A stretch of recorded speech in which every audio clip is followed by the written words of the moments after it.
With no savior in sight, Zimbabwe needs help to save itself. 18 years ago, the so-called Mbeki-Mugabe Papers, purportedly penned by former President Thabo Mbeki, generated heated debates about the crisis in Zimbabwe. Some children born in that year, 2001, are now entering universities as first-year students. How can one make sense of the history of colonialism and liberation to such a generation? Can this generation of students distinguish between the faces of colonists and liberators? Both colonists and liberators in the eyes of these students are underwriters of grinding poverty, corruption, misery, death and underdevelopment. They have experienced neither colonialism nor liberation in their own lives. Theirs is a life of struggle to survive at the university. All they hear and see on the streets are protests for the end of the grinding poverty and state security brutality.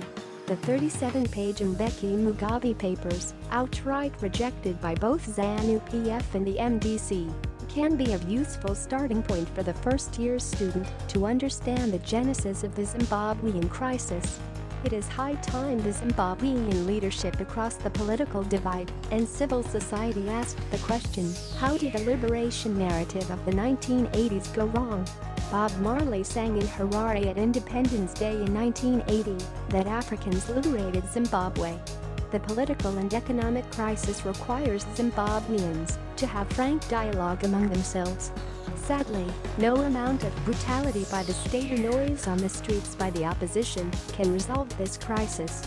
As powerful and appealing as they are, the rhetoric of Pan-Africanism, anti-imperialism, sanctions, and boycotts will not bring stability and prosperity to Zimbabwe.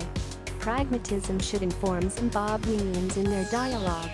This entails the refining and adjustment of the country's constitution to be in line with democratic norms and values.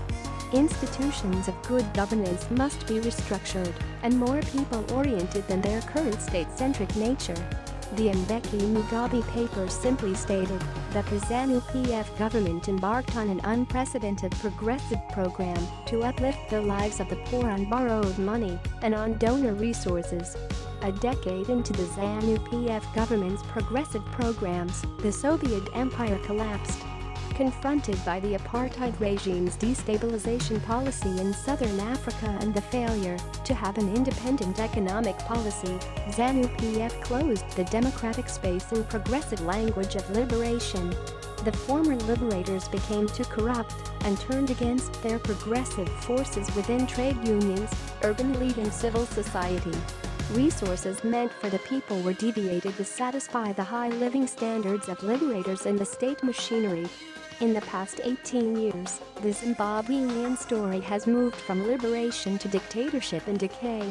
Although ZANU-PF, alongside the opposition, successfully dislodged the symbol of oppression and dictatorship, namely Mugabe, the political and economic crises continue unabated. Zimbabwe faces a systemic problem that requires all hands on deck to resolve. Neither ZANU-PF nor the MDC can single-handedly resolve the current stalemate.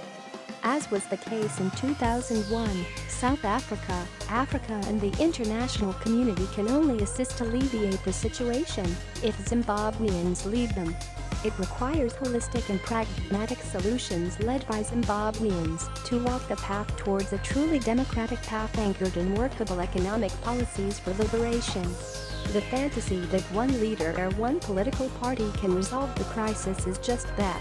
This was the message conveyed to the Zimbabwean leadership in 2001 through the Mbeki-Mugabe Papers. It's also imperative to the 18-year-old first-year student that the Zimbabwean crisis started when the governing elite captured the state.